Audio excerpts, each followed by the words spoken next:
I installed spyware on my husband's phone just to get that ugly, cliche confirmation. But the app glitched. Instead of his chats, I got access to my boss Vanessa's secret messenger. And there he was, my husband. His photos, his words, his I love you.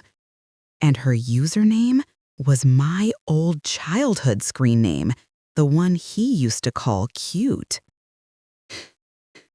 That's when I knew revenge isn't screaming. It's quietly pulling the strings of two puppets who don't even realize they're dancing to the same tune. Sound: clock ticking in a modern kitchen, water running from a shower upstairs. Elaine sits with her phone. On the table, her personal phone and a tablet displaying the foreign chat. She's not crying, she's analyzing, like a detective. Elaine, to herself, whispering as she reads. V, today was a nightmare. Only your hands calm me down. Tomorrow, 5 p.m., usual spot. D, me too. Missed the scent of your perfume in the car. Elaine thinks I'm at a client dinner. She closes her eyes, takes a deep breath. The shower stops. She quickly clears her browser history and places a coffee mug on the table. David enters, towel around his waist. Hey, hon, I'm wiped. That client was a beast. Elaine, not looking at him, adjusting the mug. It's fine, you'll rest tomorrow. By the way, I'll be late tomorrow. Vanessa's got a fire drill, needs me to prep a deck. Might be past 8. She looks at him. Her gaze holds a challenge, not suspicion. He misses it. David, a flicker in his eyes. He looks toward the fridge. Oh, right. Well, I might be late too. Team sync, we'll text. Elaine, smiling sweetly. Sure, just don't call around 6. That's when I have the stand-up with Vanessa. Would be awkward. Got it. He kisses her on the head, not feeling her back turn to stone. Day, an open-plan office. Elaine at her desk. On her screen, 2 windows, Work Slack and the spy app chat. Elaine, VO. First string. Vanessa needs a reason to panic. David needs a reason to be overconfident. Elaine types a message in the Work Slack channel to Vanessa. Elaine, typing. Vanessa, quick question. I was archiving old Zoom cloud recordings and found some from last quarter with personal conversations. Your voice is on a few. Want me to purge them or archive separately? Cut to Vanessa in her glass-walled office. She reads the message. Mild panic. She types quickly. Vanessa, typing. What dates? My office, now. Elaine enters. Vanessa tries to remain composed. Vanessa. What is this, Elaine? What conversations? Elaine, calmly. The 15th and the 23rd last month, evening time. I didn't listen, of course, but recognized your voice. There was a male voice, too. Wanted to check before proceeding. Vanessa pales. Those are their dates. Vanessa, tightly. Purge them, immediately and permanently. And don't mention this. It's a confidentiality issue. Elaine, understood. I'll handle it. At the door, she turns. Oh, Vanessa, David said to thank you for the wine recommendation. He loved it. You have such a refined palate. She exits, leaving Vanessa in stunned silence. Is he insane? Is he telling her? The second string. Evening. Elaine at home. She writes in the spy chat, impersonating Vanessa. She's copied her style. Elaine, typing. Sweetheart, tomorrow is off. A mess with some old audio recordings surfaced. Need to contain it. Elaine is acting strange. I think she knows something. Quick reply from David. David in chat. What? What recordings? Did you talk about us near her? Elaine, as Vanessa. Don't overreact. That call in the car on speaker, remember? She might have overheard. Be careful, and don't call her tomorrow evening. I'll keep her swamped. Elaine leans back with a cold smile. The trap is set. He's now paranoid. She's in panic mode. The next day, 4:55 p.m., office is winding down. Vanessa checks her watch nervously. Her meeting is at 5. Elaine works calmly. Elaine, I'm heading to my offsite. You should wrap up. And thank you again for your discretion yesterday. Anytime. Have a good meeting.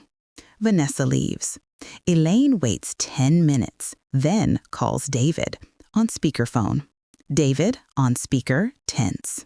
Hey, you still at the office? Yeah, Dave, I need a huge favor. Vanessa just raced out and her laptop crashed. I can't submit the quarterly report. It's on her drive. She must have taken her external. Any chance you can swing by? You're at the Plaza Tower for your sync, right? I have a 5:30 deadline or the deal blows up. David is horrified. He is at the Plaza Tower garage waiting for Vanessa at 5 p.m. sharp. I can't. I'm not at the plaza. What do you mean? You said you were. Okay, I'll just call IT, have them remote into her laptop. I'll have to explain why I'm accessing the director's laptop after hours. No, don't do that. I'll try to get there. Give me 15. He hangs up. Elaine mutes her phone.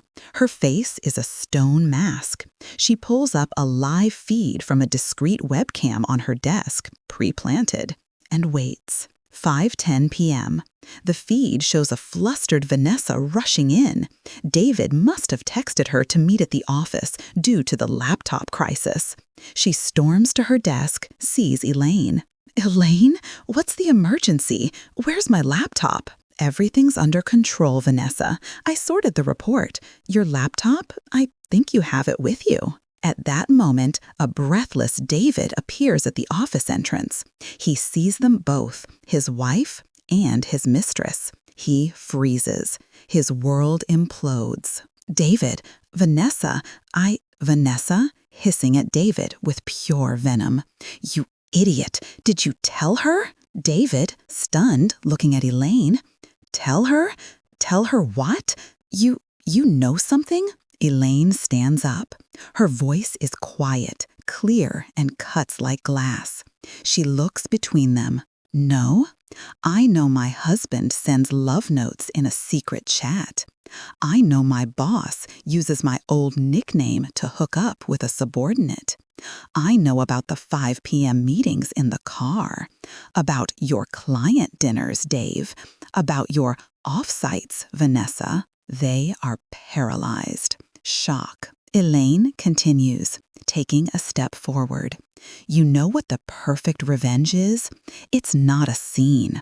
It's when you both, driven by your own panic and lies, walk into the same room at the same time and destroy each other in front of the person you betrayed. I didn't need to scream. I just needed to suggest to each of you where it was safe to meet and suggest the exact opposite. She picks up her bag, walks between them without touching. At the elevator, turns. My resignation will be with HR in the morning. I won't need your reference, Vanessa. And you, David, you should call a good lawyer. The entire chat history is in a secure cloud, with instructions titled, "In case something happens to me." Have a lovely evening. You two have a lot to discuss. She steps into the elevator. Final shot. They are left alone in the empty office, staring at each other with a mix of hatred and dawning horror at the precision of their downfall. Black screen. Or Elaine walking through a city park at dusk, head high. Elaine leaves the spy app from her phone, drops the burner SIM card into a storm drain. She is free. End. Love is trust. And when that's gone, all you have is data. I didn't revenge with a screaming fit. I didn't key her car or sabotage her reports. I just connected the dots in their own web of lies, and I gave them to each other, right as their careers, their reputations, and their pathetic, cowardly affair went up in flames. They lost everything without ever knowing whose hand turned the key. Sometimes the silence after the explosion is the loudest sound of all. Elaine deletes the spy app from her phone, drops the burner SIM card into a storm drain. She is free. End.